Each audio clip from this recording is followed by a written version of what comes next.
I thought I would excite you guys and actually Oh, shut up. show you the Richie Blackmore's Rainbow gold record. There you go. Wow. So this is for presented to Craig for a recognized sale in the UK. So this is the UK Gold album. Yeah. Yep. Yeah, for Wow. Richie. We.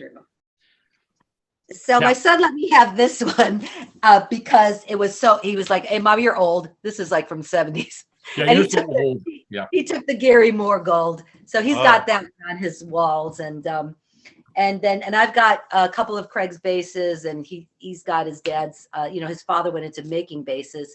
Yeah. He was actually really made some great basses. And so Yeah, we were watching the video where he was at NAMM promoting what was the name of the slang? Yeah, It was a Flag boom slam. boom slang, right? Yeah. Complete with LED. Yeah. I have one of them, and then Graham's got a phenomenal one that is like the green one that has all the LED lights, the rainbow castle and stuff on it. So it's Wow. Now, not that this matters at all, but I saw Whitesnake in 1980 warm up for Jethro Tull. Ian Pace was on drums, and Dave Coverdale was singing out front. Yeah. Wow. Coverdale. I'm sure Ian remembers me from the fifth row. Coverdale is he got so, because he has a bad eye, Well, and so they used to. He's got the stink eye, huh? They used to really give him a hard time, and they would illustrate him. It was awful, and I'd laugh, and I don't mean to be laughing about it, but they were. He was really a nice guy, and from what I saw of him at the party and stuff like that, and he was extremely talented individual, and I think that he got a pretty he got a rough view. They roughed him up a bit. Yeah, it was kind of awful. But I don't that industry. So we're going to set it back in motion. You arrive back in the States. You're trying to figure out what you're doing. You're at your parents' house.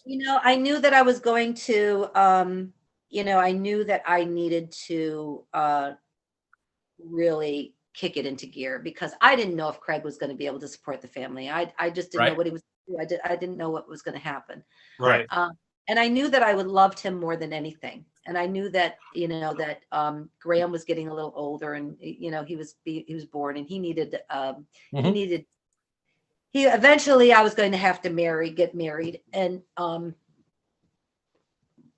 it was more not for me, because it was like my parents were like, my father, my father was like, Get married. Yep. Old guy from Maine. Yep. Yeah. New England, very, he really wanted that. And so I wanted to give that to my father. I really thought that was the right thing to do. And so we got married in I don't know, it was like, I don't even remember the date. Graham was like, I think 3. And we got married in Connecticut. And then Craig, and then my brother. Okay, so my brother was in sales. Mm-hmm. And Craig started hire training and recruiting salespeople for my brother's company. Oh, wow. I didn't remember you had a brother. I remember you had a sister. I have 2 brothers. Two brothers. I have 2 brothers and a sister. All older? I'm the baby. All the other, yeah. Okay. So he became one of the best recruiters. And because he was charismatic. Yep. And my brother, look, he said, you can make as much money in the music business if you can do well in this company. If you can do it. Yeah. And it was like, well, yeah, I'll do it. So he did. And we did. We had he and I have to tell you something, that I don't know any other musician.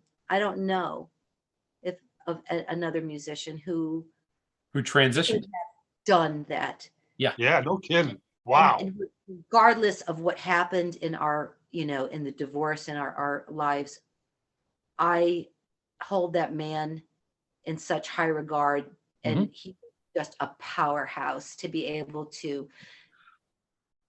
change from a rock star to businessman, a businessman, and provide for his family and raise.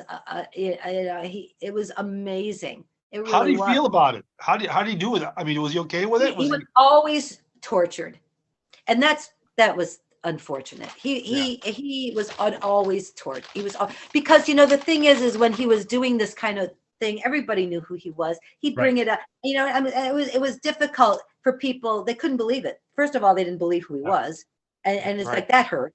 And then so it was a very difficult struggle for him. Yep. And I just and he's the father of my son. Even to this day, I mean, it's like, and we had some bad shit go down like everybody does in divorce, but he was, I mean, I don't think I'll ever meet a person as strong and as that has that type of ego, the fortitude that he had. And so, and my son is an amazing man because of it. And I think that, that was all because he watched. That says a lot. That says a lot. And, so it's like, how can I liken it? I can liken it to somebody who gets out of prison and they try to reform. Yeah. Yeah. That's a good analogy. Right? Yeah. Right. Yeah. So, that was, that. So I took courses and everything, and I knew that the future of the world was going to be in computer sales. Mm-hmm. I knew it. I just knew the selling and everything. So I dug deep. I took a lot of accounting courses. I learned business math. I learned how to run a business. Okay. And I had run the bands. It was funny. Like I was the one who's like booking the bands. Yeah. I was the one that was there with my hand out, give us our money, when they were trying to screw us. Tweetman, I'd have to go sit in front of him. He was like, what, 300 pounds at that desk. And he like try to, no, it was like $200. Oh, well, no, I said it was 100. No, it was 200. No. I would sit there and I wouldn't leave. I was like, my butt was glued to that chair. I wasn't going to leave till I got our money. And I sent you the receipts. Did you see those receipts? I did. Those are amazing. Hysterical. So, that one receipt you sent me, right? For $8.25 of gas, right? And I said, it's in my vet. Yeah. I was driving a Chevy Chevette at the time. And so the vet in that receipt was my Chevette. Yes. So I was looking through those. Isn't it crazy that I still have all that? But my dad was an archivist. That's awesome. Awesome. My father. That's why I turned into the archivist that I am. It came from my father. But yeah. So you threw them all in a box. The only one that was making money was Mike Thusen. We didn't like to do a gig for $200. Mike Thusen $90. Soundboard $90. It was like right. He was raking it in, and just so. I went back and I looked at that receipt that said we played the arcade those 2 Mondays. Yeah. So I looked up just to verify what I was thinking. And so I looked up the calendar from 1980. Okay. Monday and Tuesday night were new band nights at the arcades. And so Emerald Wood was playing. And I was playing in Emerald Wood at the time, right? Leon was there. Yeah. And so we played Monday night. And we had a very limited showing, right? So I can't remember the guy's name who ran the arcade, right? Oh, Cosner? No. I can't remember. Oh, yeah. He had that little dog. But he came out second night on Tuesday night. It was supposed to be $150 each night, right? He gave us $150 and a case or two of Rolling Rock beer. I loved Rolling Rock, so I was probably happy. Toby was thrilled. And so that was that night. And then I saw that Tweetman's was that week on the 21st. We played a lot. And it was the same week. And that was the Thursday Gary showed up with his bass. And he was looking for rent money. He let me play it that night, Gary Bordenero. And I bought his bass after I played it that night at Tweetman's for rent money. Oh my God. And so anyway, that was very, yeah, I had to go back and I had to look, right? So I could dig all that stuff up. That's fantastic. You know, it just, we have really lived a great life. You stimulated some brain cells in there. Love that. Love that. Yeah, so let's see now. Where was it? Okay. So I was business courses. Yeah, take business courses, accountants. Yeah. So you're running businesses. Opened up a string of businesses and became an entrepreneur. I really have opened up. Like I think literally a string of businesses? Yeah, like 7. I think I was up to like 7 at the end there. And the oldest business that I got and the most successful is the one I have now, which is called Echo Vintage Books and Vinyl. I've had that for 17 years. In 2003, I started online, developing online stores, and I knew that I knew that the world was going to go that route, and so I really went into retail. I got trained by some of the finest retail companies, you know, out there, women's retail, and then I went into was this down in Florida? Yeah, South Florida. So and then moved down there is when I really got into menswear, doing a lot of menswear and menswear design. I was doing a lot of menswear. I always did menswear design because of the bands. So I always knew how to fit like a men's clothing. And then are you sitting in the store now? No, this is so I run my business now. So I live in Ponte Vedra Beach, which is, I don't know if you guys know Ponte Vedra Beach. It is like, you're near Jacksonville, right? Yeah. Okay. It is an amazingly beautiful place. And so I live just outside of the Guana Preserve. And I live in this awesome loft style apartment, and I run now. So I used to have, so Echo used to be like 4,000 square feet, floor to ceiling. I had over 1 million units in that store. When I sold that store off, well, Hurricane Irma, I went through 2 hurricanes. So I was in Fort Myers, and I met my second husband. So my second husband is a world-renowned abstract ceramic sculptor. Right. And I met him, but he wasn't, I helped him be there. I'm gonna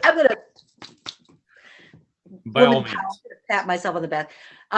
But he was very accomplished. So we met, and I at the time was working with Brooks Brothers, and I had bought my first condo on the riverfront in Fort Myers. So I was living there, and I had a pretty good life going on. And then we decided we were going to buy a palm tree farm out in Pine Island. And so we bought 2 acres of almost fully grown palm trees and a farm out there. And Pine Island is famous for growing palm trees. So any palm trees you see in Fort Myers, they were farmed out there, and it's magnificent out there. I didn't know you can farm palm trees. Yeah, I had no idea.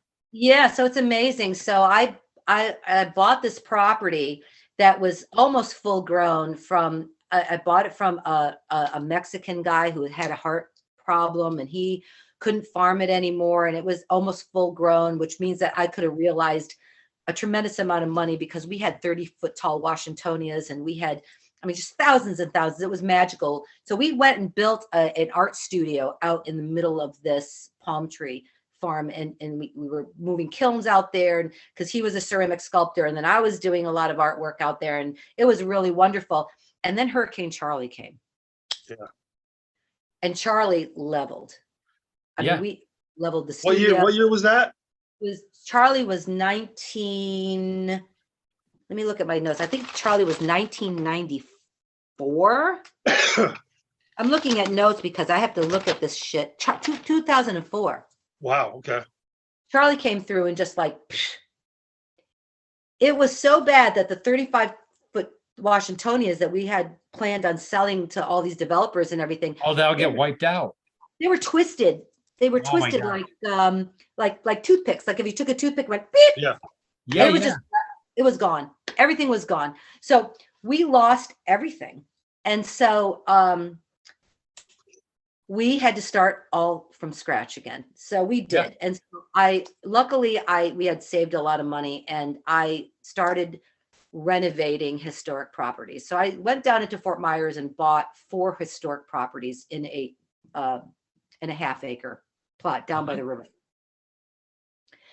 And I renovated all of them, and I opened up I bought a cafe, Banyan Tree Books and Cafe, and then I bought Echo, which was a 4,000 square foot building next to it, and I bought the house behind it, and I bought the house next to it, and I totally renovated everything and started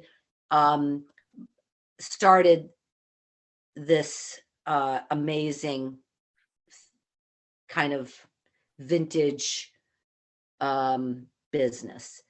And at the same time we were producing artwork. We had a studio that was down the street, and then Kaz was getting more famous and more famous, and then so kind of like everything morphed. We ended up selling the cafe, and all the property was kind of all connected, and we sold everything. And I got down to this I got down to the Echo, the building, which turned into so when I bought the cafe, it belonged to a guy who had been a bookseller for oh God, like I don't know, 45 years. I had no interest in books, but the cafe came with the bookstore. Gotcha. So I started doing it, and I fell in love with used rare and out of print books. And so that's how so I've been doing rare, out of print, and hard to find books now for almost 20 years. Yeah. And I've become a preservationist. So I preserve them all. And at one point, so when we sold off, so then Irma came, and that was the last straw. Irma actually damaged my buildings, and I knew at that point, if I didn't sell off, that probably the next one, which just hit, I would have lost everything. God works miraculously, thank you, Lord. But I was able to sell off there was like over 1 million units in the store, and I was able to sell most of it off to Second and Charles, which is the subsidiary of Books A Million. So they came in and they bought, and the funny thing is that for years and years and years, I was trying to sell, but it's like trying to move like a herd of elephants. We had packed ourselves into that building. You just cannot move a bookstore. People don't understand. It's like, why isn't a bookstore open? No, it doesn't work like that. Yeah. It took 7 semi trucks. It took them 7 semi trucks and 15 pods to get my inventory out of my building and move it out so that they could empty the building. And I took 300 boxes. So now Oz had already won the international exhibition in Korea, and his career was really well. And we had the studio, and then my art career was great. A piece that's behind me right now. I did this mask series, and so the last time I hung in a gallery, I was so fortunate and blessed. I was able to hang with Michael Lucero and Cheryl Lemley, which they're a couple, but those are the top contemporary artists. They're in the Museum of Modern Art, and so my work was hanging with theirs, and I felt like I was in heaven. No kidding. So, so that was like really great at that time, but at the same time, it was very tumultuous. The marriage was ending. I'd been with him for almost, I don't know, 15 years. And so I packed up after Irma. I said, "This is it. Marriage done. I'm out of here." I packed up 300 boxes, and Craig had died in 2015. So this really, I was going to Portland. So, my family's all from Portland, Maine. My father's from Maine. So I was going to go back to Portland and finish the genealogy research that my father had started with the Family Jordan Foundation. And so I was going to go up there and do that. And I had done, because I had been in the book business, I had done a lot of research for my father, and he had published, my father was a published author. So, I mean, it was a really good time. And, so I was heading up to Portland, and then Craig died. Yeah. And so, I had been estranged kind of from Graham for a long time. And that's something I won't get into, but from divorce was just devastating, and it devastated our family. And so, after Craig died, I was able to be reunited with Graham, which was like, I can't even explain it. I can't even explain it. It was like, God is good. Yeah. And, God is good all the time, but sometimes you have to wait. It's not, it doesn't always happen when you want it to. So you have to be patient. You have to pray. And I did a lot of praying for many, many, many years. And so I came back and we came back into our lives. And I realized that, he didn't have any family. I mean, that was it. Yep. Craig was his Yeah, family. yeah. So I made a decision that I was going to come here. So I packed up 300 boxes and I came to Ponte Vedra, and I opened up a, and once you're in the book business for that many, it's so hard not to be in the book business. It was just very, very difficult. And so I opened up a really nice bookstore in an antique mall here for 3 years and tried to decide what I was going to do. And then an opportunity opened up for me. There was a really awesome men's clothing store here called John Craig Clothier. And there's actually, he owns like a seven very high-end men's clothing store where you build the suits from scratch and, you sell, the finest shit from all over the world. And so I went to Did work he have Python? Yes. So this is what's really You had some old boxes of Python in your 300 boxes, right? So Python's in the back. It's so crazy, but there's a company, the belt company called Len that does all exotic belts from all over the world. And we carried those, and that was like so awesome, like elephant, all kinds of dead elephant. So nobody's doing anything bad. Now, isn't there a Python explosion in Southern Florida right now? Well, yes. It's interesting in the Everglades, and it's been going on for quite some time. Now they have like competitions where you can go like, let's go snake hunting. My understanding is the state now pays hunters to go clear. It's like an overpopulation of deer, only it's snakes. Yeah, and they need to start now, which is terrible because I'm an iguana lover, but the iguanas are starting to take over now. So the iguanas are a big problem, but that's my understanding. They do that in the Everglades. And so like the first thing that comes to my mind when they're like hunting, I'm like, okay, I got to find somebody and get some snakeskin. Well, that's what I'm saying. So now somebody's got to hook you up. It's back on the table. Yeah, it's crazy. See Christine go to a little black market for snakeskin. I can see the wheel starting. Now it just like comes free, like the state gives it to me. But Christine, you're gonna have a snake farm shortly. I know. Yeah, that's the next thing. Yeah. Oh God, so funny. But no, I stayed with that. Yeah, so I did. I designed men's. I did menswear. I really was had a lot of a really great clientele here. And a lot of,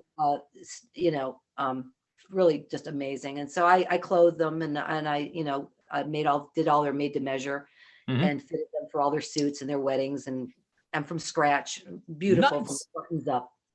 It wasn't bespoke, which is like, hand tailoring, but it was as close to bespoke as you can get. So that was really good. But again, so I moved I have a lovely living situation. So I moved my business into my home. And so I work out of my home like 7 days a week because I have 7 online shops that I run. So I'm extremely busy all the time. And then 4 days a week to get out amongst people. I work for this awesome boutique and I do all their visual merchandising and all the standards. And I sell, and the women that shop there in Sawgrass Village, which is so this is the home of the Players Championship. For all of you who don't know where Sawgrass is, this is where the PGA Tour is. Okay. Yeah. And so my son is on the culinary team for Global Home for the PGA Tour. So that's what he does. Yeah, he's a phenomenal cook. He's amazing. So he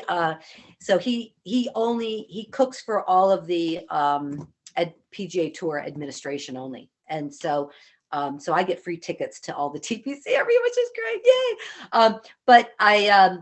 But so the Sawgrass Village is right on the, it's the little shopping village that's at TPC. And so that's where I work, and I go there. And a lot of the women that shop in the store that I'm doing the visual merchandising and stuff for were customers. Their husbands were my customers over at John Craig. So it's really, I kind of semi-retired last year. I was gonna say, you're not even close to retired. What are you talking about? No, but it's interesting. I only work 28 hours a week outside of the house. And the rest of the time I work. And you work 60 at house, right? And you work 140 inside the house, right? Yeah, that's the way it is. It's like it's like 24 hours, 7 days a week.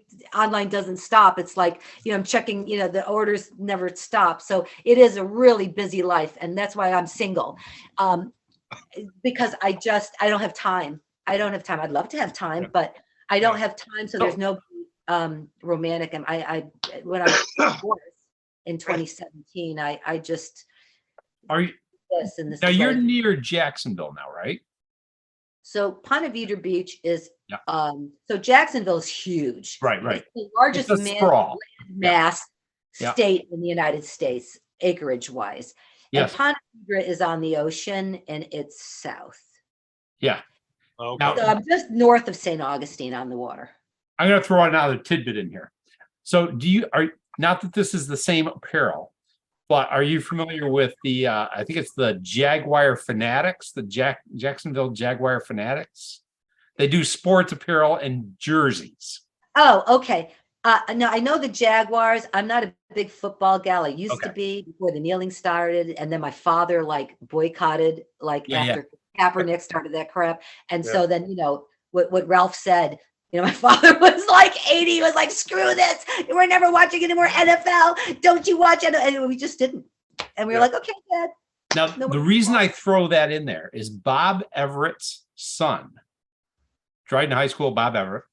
Bob Everett's son is like one of the high-ranking marketing buyers at the Jacksonville Jaguar store. He does jerseys and all that mess. See me in Ponte Vedra and down in the Sawgrass so I can see what he looks like. I bet he looks like his dad. He probably looks just like his dad. Probably looks just like Bob. But anyway, he's down in your neck of the woods. Oh, that's cool. That's really cool. It's a wonderful place to live. After being in South Florida and sweating Naples, Fort Myers area is, now I feel so bad for the, the people that are there now, but it's, it's really hot. It's always hot. You just go from hot to hotter. And the joke is that if you want to go to hell, you have to go up, so it's like one of those things, but, so then I just, I produce a lot of artwork still. And this is like one of the mosaic. I was going to say, now I was admiring a lot of your ceramic mosaic kind of stuff that you've got it posted on your Facebook page. Thank you. And it's quite amazing. Thank you. Because I know what it sort of takes to do that kind of ceramic stuff. That's amazing. Yeah. Thank you very much. This piece here took 3 years. Yeah. So this piece, is all hand clipped antique china. Right. So I would take a long time to find the right colors and everything and then clip it. But there's a video about this on my art page, CK Jordan Mosaic Art. And then you can go watch that. I actually have start to finish there and then the grouting process and everything. But I had to change my name. So this is interesting about the art thing. And so I can't use Christine Jordan. Okay. I can't use that. I can't use that because if you ever Google Christine Jordan, it's like Jim Smith. Okay. So, in the art world, it was really tough because I really wanted to use my name and I couldn't. And so I just kept abbreviating it. And so finally I ended up with, my initials, CK Jordan, and then I had to put Mosaic Art because there was other CK Jordans doing ceramic out there. Crazy. Yeah.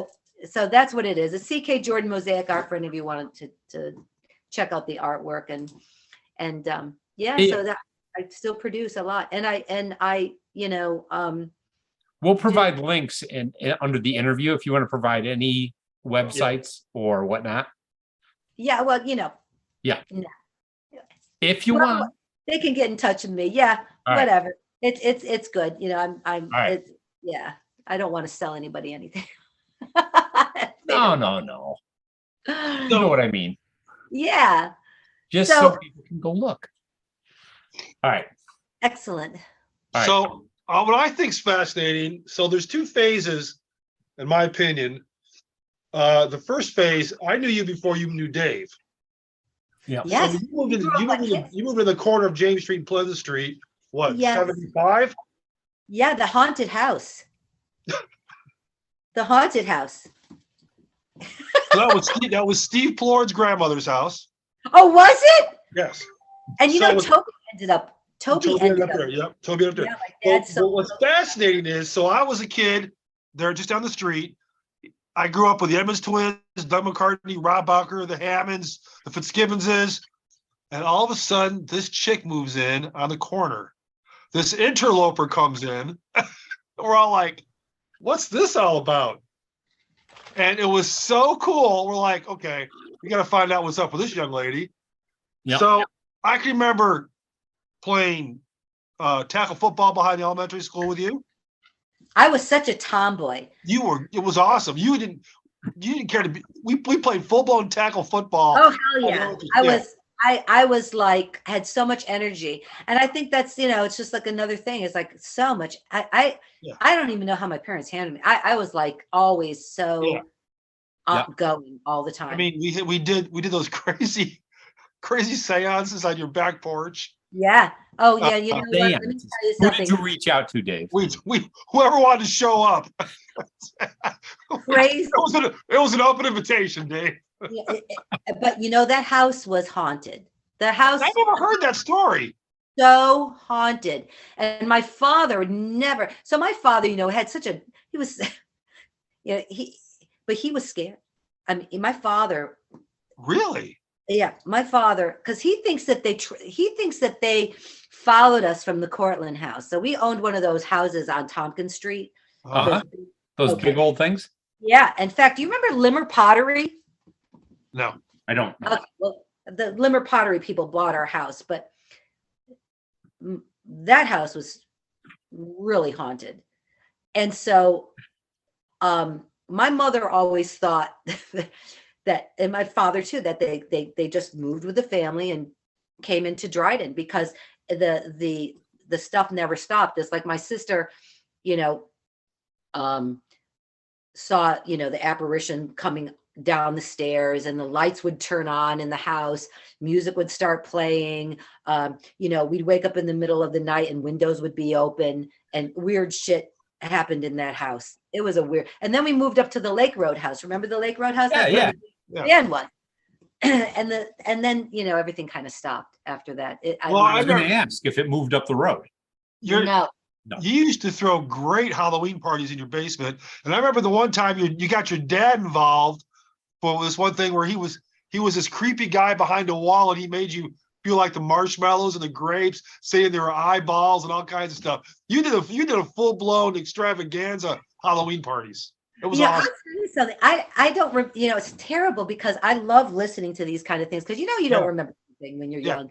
But I do remember the Halloween party. I remember that because we had a cool basement. That basement was pretty big. You had a pretty big basement. Yeah. Yeah, it was pretty big. That was a cool house. I loved that house. As haunted as it was and stuff.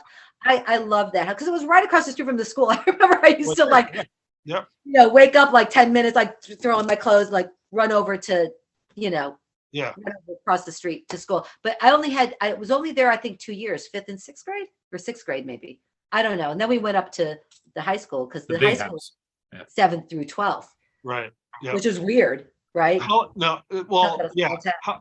So you lived on the one down there on Pleasant Street for how long? So I think Dad bought the house up on Lake Road when I went in 7th grade because I don't remember being in that house in high school. I remember being in the house in high school. Yeah. I only think we spent 2 years in that house. I don't know. I want to say it was longer. You think it was? Oh, yes, because I won Miss Tompkins County. Correct. Teenager, I was in that house. That was 1977. Well, one time you and I went out and did something. We came back to your house. Your parents weren't home. This is a crazy story. This goes back to your haunted stuff. We come back to your house, and the door was locked. We couldn't get into your house, and you peeked through the window, and you saw a head. Okay, so you freaked out. You grabbed my hand. You drugged me over to the Morgans, your neighbors. Oh, I loved them. So you're going, there's somebody in my house. You were telling the Morgans, Mrs. Morgan's at the door. She goes, Christine, are you sure? I saw the person in my house next to the grand piano, baby grand piano. There's somebody in there. You got to help me. Then we find out you had an actual statue. You had a bust of something. Yeah. It's really a bust of Beethoven, right? Oh, I still have him. Hang on. Wait. She had Mr. and Mrs. Morgan jumping through hoops. Oh my Lord, there it is. There he is, the ghost of the Dryden house. There's Beethoven. I knew it. I love him. He's my favorite. You were so freaked out by that. Yeah. Oh, that's so funny that you were, it's interesting what kids you remember as kids. For high school, this is what's really interesting about high school. I don't really remember a lot about high school. Mm-hmm. And you're laughing probably because Christine, probably you're like stoned most of the time. But no, I don't remember a lot about high school because it was like not interesting to me. So, I mean, you were a cheerleader. You know what? I remember the cheerleading and I loved that. But that's before I broke bad. So I broke bad. Let's see. I think I was like 16. I think I broke bad. I think like 15, I was still, I was like cheerleader and then, yeah. And then I think at 16, I kind of like at that point, I stopped. Like I realized that well, I was becoming the person that I was supposed to be becoming, which was because we were in the same homeroom together for a couple of years because Jackson Jordan, and it got to a point where you were unapproachable. You got to the point. I guess this is when you broke bad or something because you were totally unapproachable. You were like rock chick steady. If you don't play an instrument, don't talk to me. You were totally unapproachable. You were like, now, Dave. I don't care if you used to live down the street from me. I don't care. You were. It got to terrible. That makes me feel bad. Ooh. It's interesting. It's interesting because we've had talks with not on this thing because we haven't got her on yet. But Robin Brown was the same way. She was unapproachable, and we've talked more since high school. It's weird. High school is a weird thing. And it's a weird thing, but I do want to tell this one story because of David Stoner. Okay. Now you want to bring up David Stoner. Hang on 1 second. Okay. I've got a fourth meeting. I've got 1.5 minutes left. Okay. We got to do the David Stoner thing. So let's jump over to the other meeting and we'll do the whole thing. I have to bring up this because David Stoner. All right. I have to bring this up because he was instrumental in your apparel design, right? Just everything. I think that for high school. So I was at the time, like, I think it was the worst part of my anxiety and the stuff that I was going through just as an artist and just feeling not like I belonged in the school. And, I could have very easily took a backpack and been a gypsy and joined a circus. I mean, I was like at that point, I just didn't know. Wow. And I walked into and I guess I thought somebody had said that there was an art thing going on or I don't know, career day. I don't know. I wasn't paying much attention. But they said, it's going on in the gym, and I don't know if I was cutting class. I can't remember, but I remember that I walked into the gym and like they had tables and stuff set up. It was very sparse. I mean, there were some people participating, and then I look over and there's this guy and he's sitting at this table and he's got a mannequin dressed like Marilyn Monroe. He's got hair out to here. Like the sequin dress and the blonde wig and he's sitting there and he's got like, and I'm like, I mean, I didn't even approach him because I was so freaked out when I saw him. I was like, oh my God, I love this man. I felt like I was looking at somebody who was like me. And I said, and I felt, because I felt so out of place. And I looked at him and I said, and I immediately just like, I don't know, I got like the courage up. I was like, go talk, go find out what this is all about. He's got like Marilyn Monroe, and I love Marilyn Monroe. I mean, I was like, you know, watching all the old movies and the hair and the makeup and the design. And you know, I had been doing this myself in my home. Yeah. And so I walk over to him, and I mean, that it was just like, you know, here he is, he's designing, he's got this mannequin. Who brings a freaking mannequin into a high school with a sequin dress and Dave Stoner does. I mean, that is art. To me, that was like, I mean, right? That to me, that was just amazing. It was amazing. I was so taken. I was so just like, and I felt he just made at that point, and he won't remember this. So this is even better. So his aunt, I knew his aunt before I knew him. And this is how it was. When my father first moved me into Dryden, I was like this kid that I was collecting a lot of antiques. I mean, I would be like, I was like a different kind of kid, right? And so I find this barn out in like, where did he live? The barn, his aunt had the. He was at Hartford.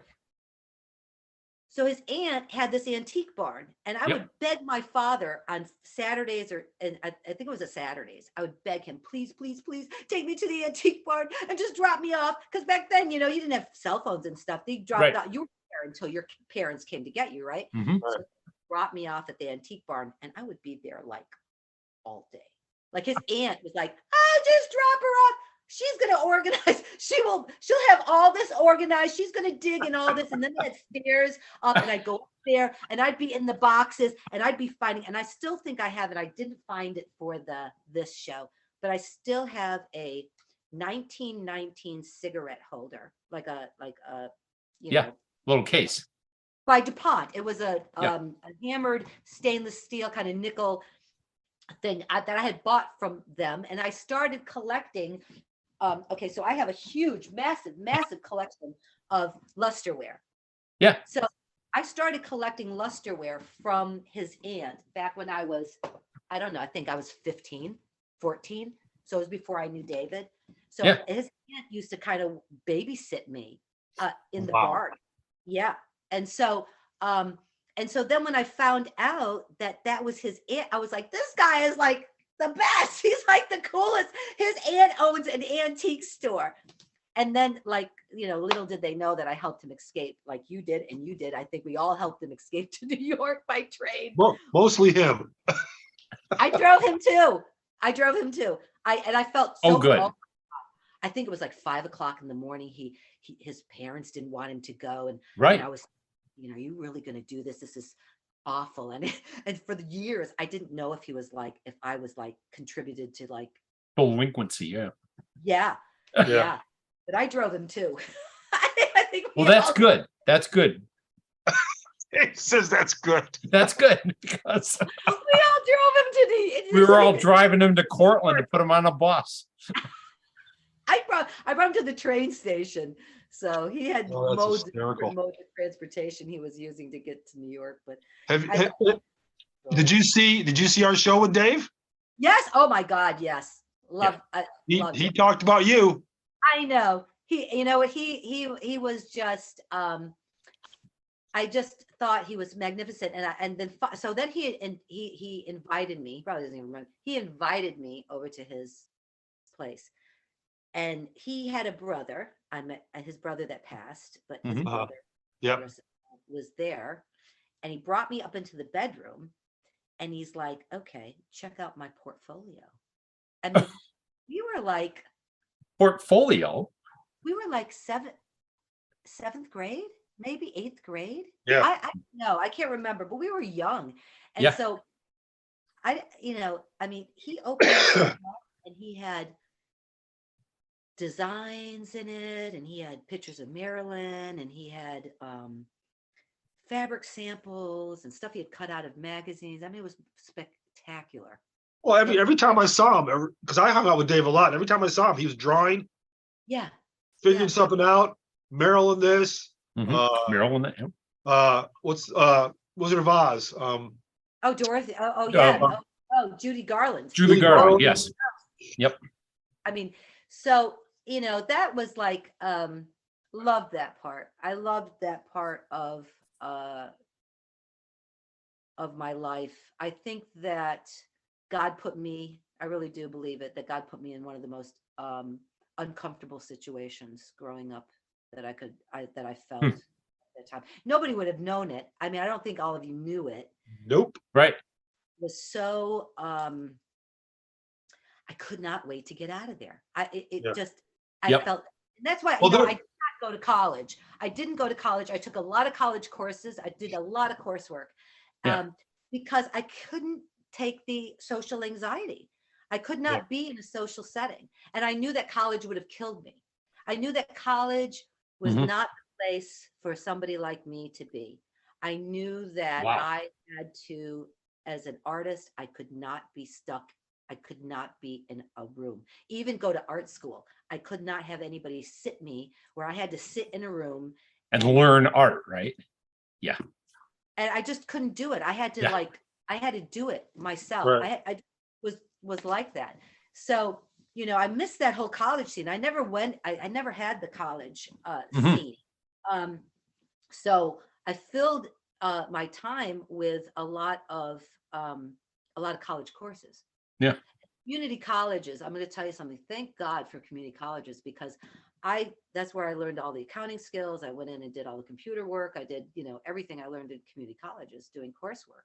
And it was good because then, as you get older, I was able to get into a kind of like that setting, but you work from home, you do it. Yeah. You either pass.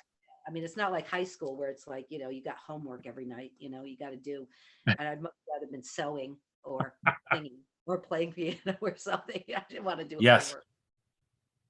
But yeah, so remarkable. Yeah. Who were your biggest hanging buddies? And besides Dave Stoner in high school, what was your team? Who was your posse? I don't know. I know that Lynn Prindle and that name's come up a few times lately. In the beginning, but then we grew apart like kids do. Toby was the band was my family. Was your other outlet? Yeah. Yep. Yeah. Toby was my brother and my mate and my best friend, and so I didn't have a lot of girlfriends, because it was difficult to play in a band and have girlfriends because I didn't have time for them. Right. Well, they probably weren't that interested in being in bands either. Yeah. And we did there was not much in common. Correct. I'm trying to think of who else I hung out with. I mean, I whatever party was there and somebody was there, I hung out. Yeah. But I don't remember. You didn't have a set of confidants. Well, I got very close with Bonnie Emilius, who visited. Bonnie Emilius, that's the girl I was trying to remember one time. Bonnie Emilius, and her brother was Carl Emilius. He's the one day that I gave my paper out to. Bonnie Emilius. Yeah, so she and I got to be very close at the very end of high school, and we stayed in touch. And she actually came with her mom to Echo, the bookstore in Fort Myers, the year before I closed it. Before the yeah, and she looked exactly the same and wonderful, and her mother looked. They lived up on Lee Road, right? I don't remember where they lived. Yeah, I guess Lee Road. It was before Tweetman's. Is up on that? No, so when I gave my paperwork to Carl, they actually lived on Lee Road. He actually his route was right there where he lived. So you're going towards TC3. You're going towards TC3, and before you get to TC3, the first light by the diner, you go up the hill to the right. It was a dead end back then. Oh, okay, yeah, I remember. I think somebody else lived up there too. A lot of kids lived up on that road. And so I never took any art. So this is really weird. I don't know why. I never took any art classes. That is weird. Yeah, at Dryden with Miss Vorse or any of those. Yeah. You never took any music classes either, did you? Huh? Did you take any music classes? I don't think so. I took acting and drama. An acting class? Birdie and Bye Bye Birdie and what was the other one that the Oklahoma. Oklahoma. Yeah. But I think I was still singing, and I think I was because my mom had 2 fabric stores at the time. She had the one in Cortland and the one in Ithaca. And I worked a lot. Yeah. So I didn't have a lot of time for, after school stuff. I mean, I would, I was always and always have been like kind of like a workaholic. And I love working, I love to produce. And so I'm constantly producing. I think that's why I didn't spend a lot of time with a lot of friends. Well, it makes total sense. Yeah. But I was always, doing stuff. And I did take wood class and I loved shop. I made like some great stuff in the wood shop. And I remember the teacher in wood shop was like, I made this like gorgeous cutting board. And I liked it. I liked working with the wood and stuff. And today, like some of the artists I love the most are working wood. Although I don't work in wood, but I love it. I still love it to this day. That was Roy Simmons. Roy Simmons?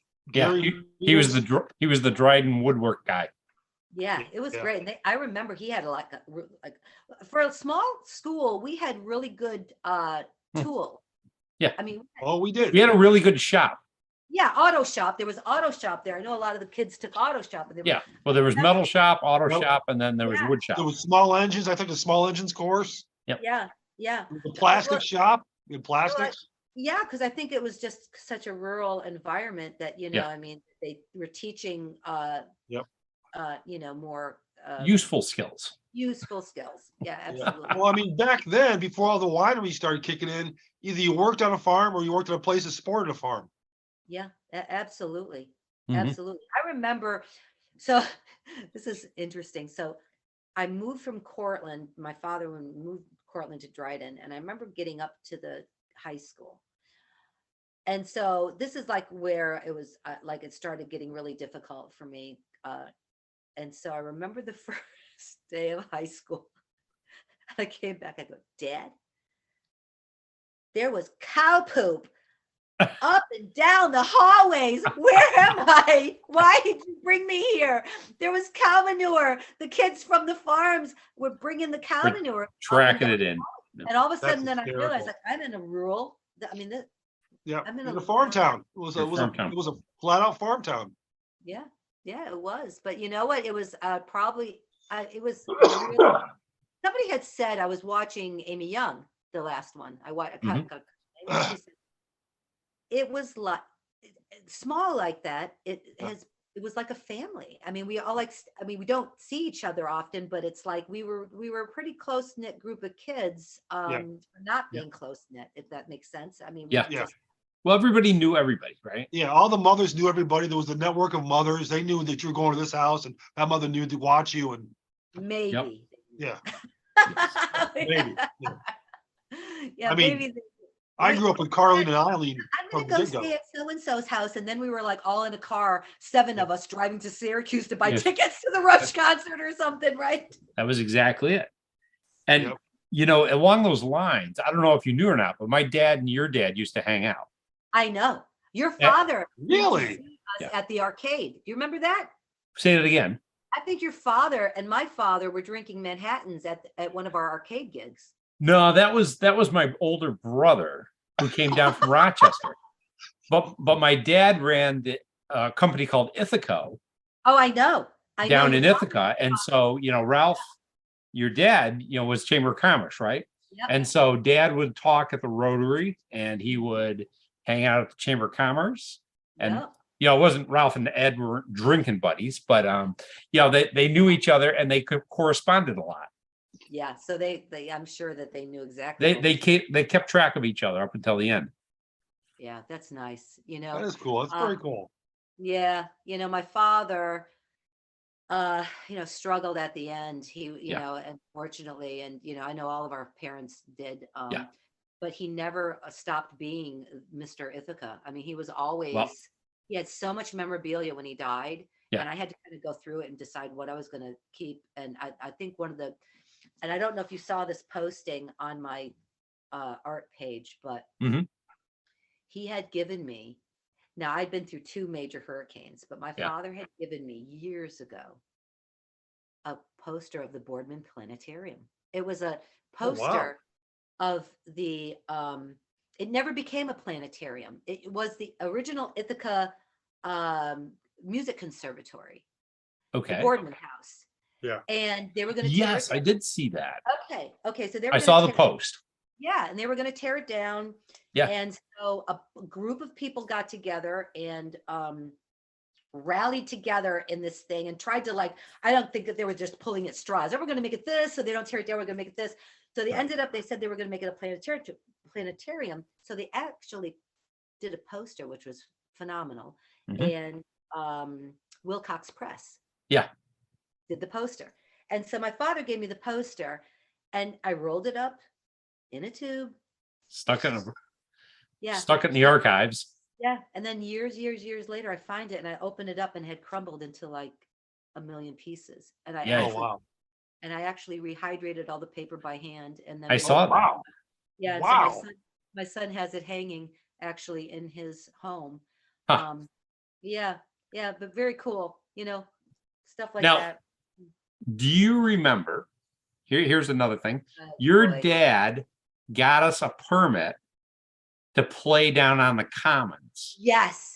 Oh my God. Was In that little bandstand, right? Yes. It was like in front of Harold's front of- Army Navy, Yes, People's and, Pottery. And those guys were so pissed. We were making so much noise, and your dad came out and stuck up for us. Yeah. Oh, He was awesome. he's like, they got a permit. They're going to be here from X to X. I don't remember what the time was, but he was like, they got a permit. They can be here. You guys go back in your stores. The man who owned the men's store Yeah. was the worst. Yeah, He came out, he actually sounded good. I remember we sounded really good. I mean, we were a good little tight little band and it was wonderful. And so and that took a lot from him because those people, I mean, his business, I mean, those were the merchants and he was Right. He kind of put himself out there, didn't he? That was his guide, right? I'll never forget this thing. And that's why I thought your dad was there, but we were playing at the arcade and my father was always so proud of all of us kids. It wasn't just me. He was like proud of all of us. He was really, my father was like a rags to riches story. He was a farmer. He was a farm boy from Maine, and he just loved life. And so we were playing the arcade and I looked down and there's like the mayor, my father, the head of. I had no idea. Yeah. And they're all like drinking Manhattans and they're rocking out at the arcade at the front table, the VIP table. And we're like, it was crazy. It was. Oh my gosh. What a reality trip for you that must have been. Holy cow. To see my father, but he was always like that with me. He was always an advocate for the art. I think that that was, so important is that, if you've got a kid who's artistic, that you just have to let them, and he did. He just let me just go. It was do your like, thing. Yep. Yeah. It was like, whatever. He was like the rubber band theory. Snap it if it comes back. Oh well, if it doesn't, well, it's gone. You got to go look. Whatever. Rubber band theory. Yeah. That was way different than my upbringing, but yes. Well, and I'll tell you, I missed a lot in my life because of because my mind works at such a tremendous speed. It's always going fast. It always wants to produce. It always wants to go. When I hear the reason why I've been really interested in listening to all the other podcasts, all the other videos, all the other people, is because I don't have the in between parts, and I love listening to it because I can, I can kind of put that back into a history that I don't remember much of. Well, at least you got an excuse. I was just clueless, so I was pretty clueless too. I mean, I had no idea what was going on around, right? Yeah. Wow. Good times, good times, So- good times. So Dave always has this great question, which is, what would you tell 18-year-old Christine Jordan? What would you tell yourself now looking back? Yeah. Would you tell yourself anything different? And I have to be 18. So No. I mean, Well, with the experience you somewhere got in that now, ball- you're giving yourself advice Yeah. in retrospect. Yeah. What would the advice I would give? Don't change a thing. Just I do like it it. yourself, right? Be who you're going to be. Do exactly what, this is my big thing, is that most people spend more time in a fitting room trying on the right pair of jeans than they do the right career for themselves in their lives. They don't understand that you cannot stay in something that you do not feel an amazing amount of passion for. Mhm. And, unfortunately, for me, I changed a lot. And, Yeah. you're never supposed to do that in your life. I mean, I got a job, I'd work it, I'd be part of my career, whatever. It wasn't working for me. I didn't feel fulfilled. I would leave. Yeah. Yeah. I would just leave. I would be like, okay, it's not working. I've got to go. Bye. Yeah. On to the next thing. And so, then finally I found it. Yeah. And it took a long time, but and it's scary at times. And sometimes money was there and sometimes it wasn't. Right. I wouldn't change a thing because I know that I tried everything. Right. I mean, I've been a lot of different things and I've done it all and I feel really great about it. So I guess I would just say to myself, just whatever, do it. What do you do to relax? I don't do much of that. Oh. I yoga. So I saw Denise Hamilton. I saw Denise Hamilton's and I enjoyed that so much because she has a great memory. Yeah. There's some things. And so She's very articulate. yes. And so I really Well-spoken. enjoyed that. And we do share, so I yoga a lot and I meditate a lot. And so it is a thread of my life, meditation, yoga. And so every morning, I don't go out of the house without meditation and yoga. Oh, very nice. Yeah. Yeah. And, I'll do a lot of reading. I have a very interesting kind of religious view, thread through my life. So I am a Christian. I love God. I'm also a Christian Scientist. So I like Christian Science. I'm not a zealot in any aspect. I love Buddhism. So I have a lot of different religions I practice and I keep all the books on hand. I read from all the books. Mhm. Christian Science is wonderful because it's a lot of self-healing and belief in not being ill and never putting that in your head so that your mind doesn't take you there. Buddhism is just a different piece. So meditation is really has gotten me through a lot in my life, and it gets me through a lot now. And I still am revving very high for turning 61 this year. Yep. I rev really high, and I always have, and I've always. Sometimes my feet have come over my head, and the only way I control it, and have been through many years now, is a yoga and meditation and reading a lot of reading a lot of good stuff. Well, I would imagine as the book person you are, that you would have read volumes on just about everything. It's so interesting because my 20 years has been mostly research. So I always tell people I know a lot about a lot. I know a little about a lot. Is what, but I guess what when it comes down to is that I gave up television in 2016. I realized that in 2016 that television was taking up like I would come home from the art studio and I would come home and turn the TV on and I'd make dinner and just noise. Just a correct. And so then I said, that's it. Took the TV, got rid of it. I haven't had a television since then. I don't watch TV. Good for you. So I stream, the stuff I want to watch, and then for reading, most of it's research. So I do a lot of research on. So most of my collection from the 1700s is gone now because I've sold it, and so and then I do rare manuscripts in paper. So I do maps and rare maps, and I do a lot of ship manifests, some ship manifest. Oh, wow.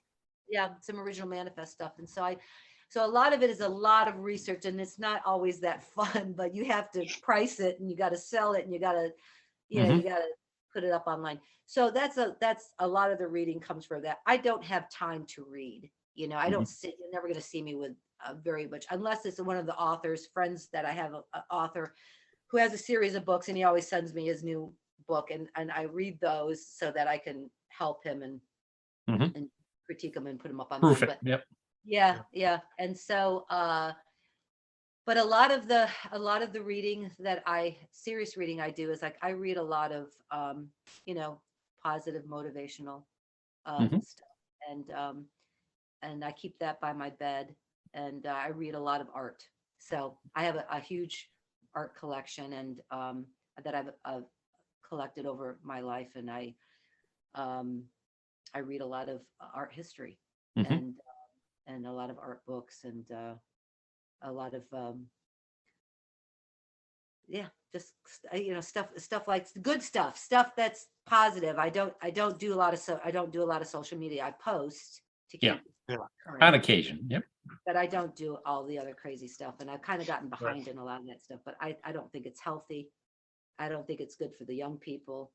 And I think we're going to eventually become a society that loses our mouths. I really do think that, like, if the world lives long enough, that there'll be no.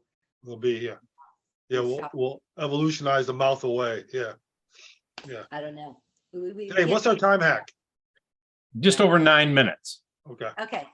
Do you have any questions for us, dear? Do you want to know anything? I watched so much of the past 7. I think it's 7 videos now. I've watched so much of the both of you. That's true. I love it. You probably know us, right? Yeah. So I want to know, are you still playing in the band? And me? South Carolina? Yeah, Dave Seymour. Yeah. As a matter of fact, we got a gig this Saturday. Nice.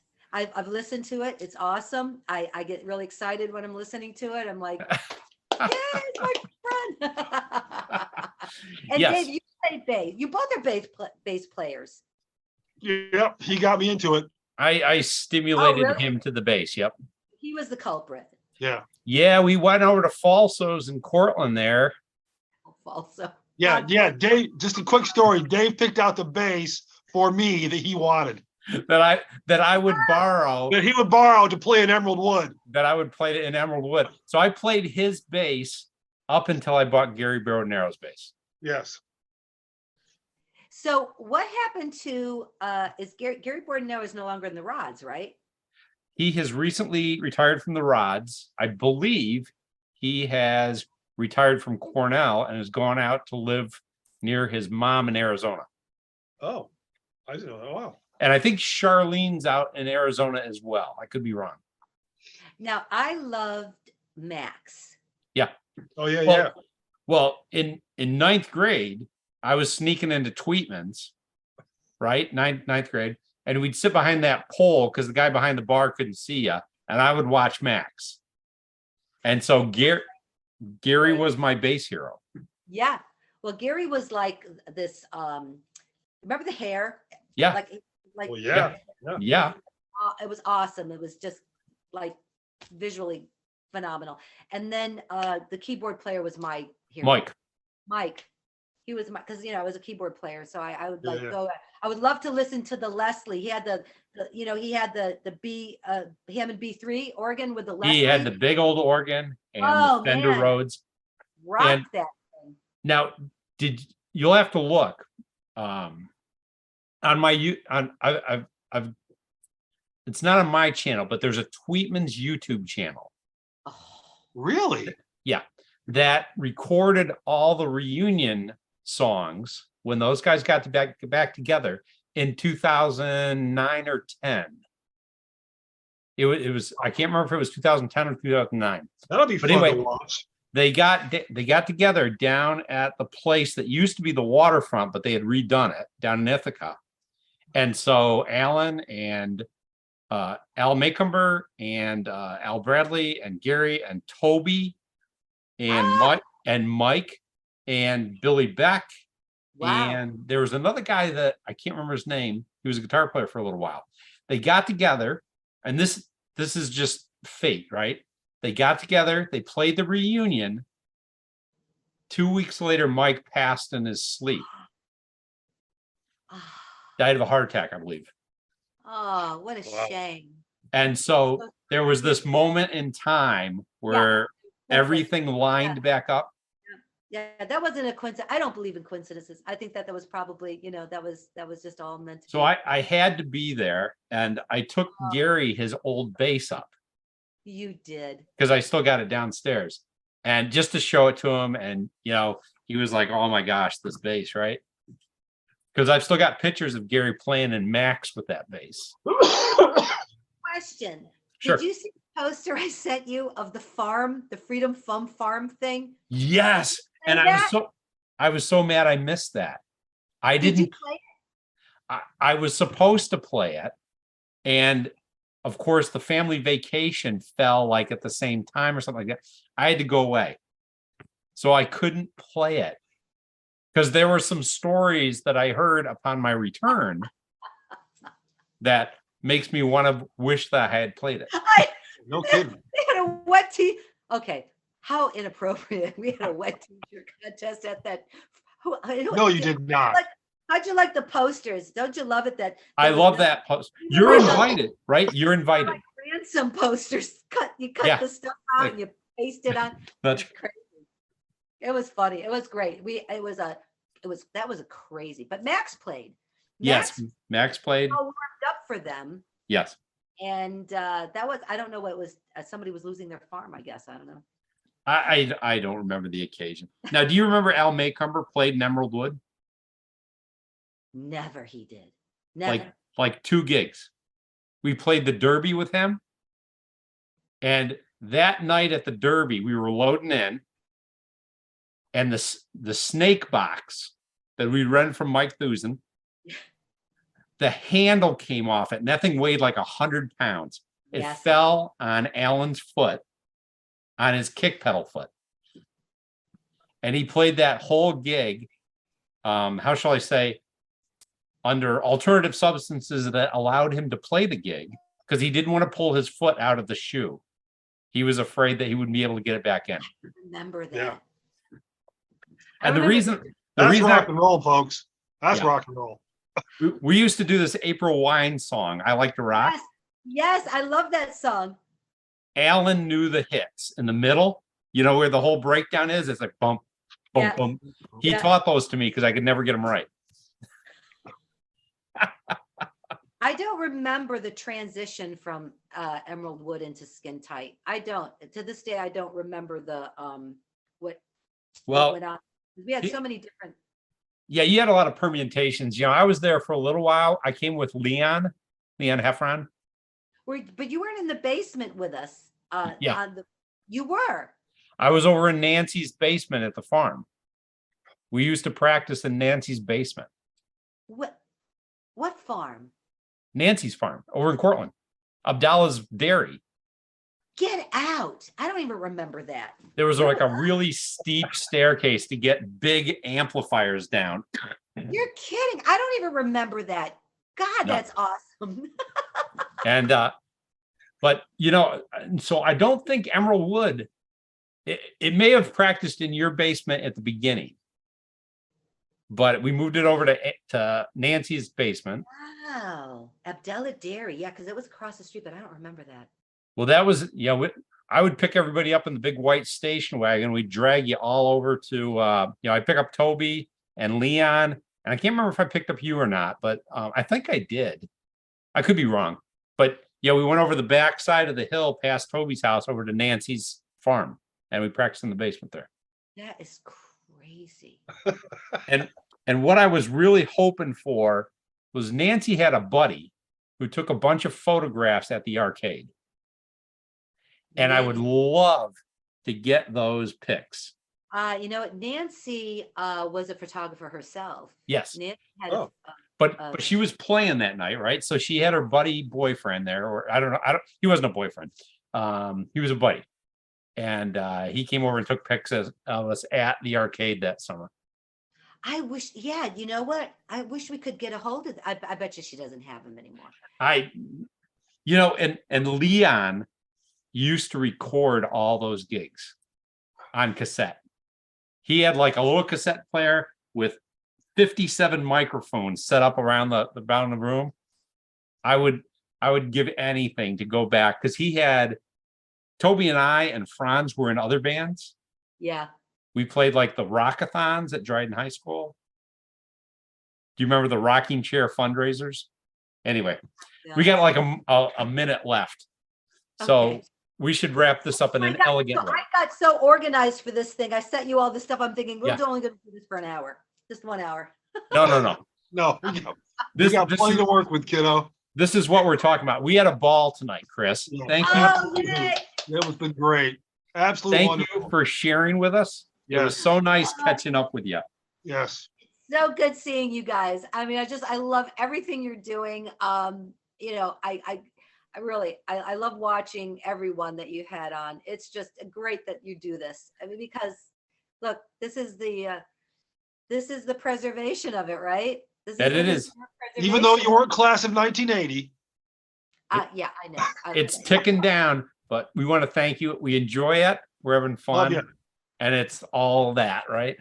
All right, guys. Thank you, dear. Thank you. Thank you so much. Bye. Okay.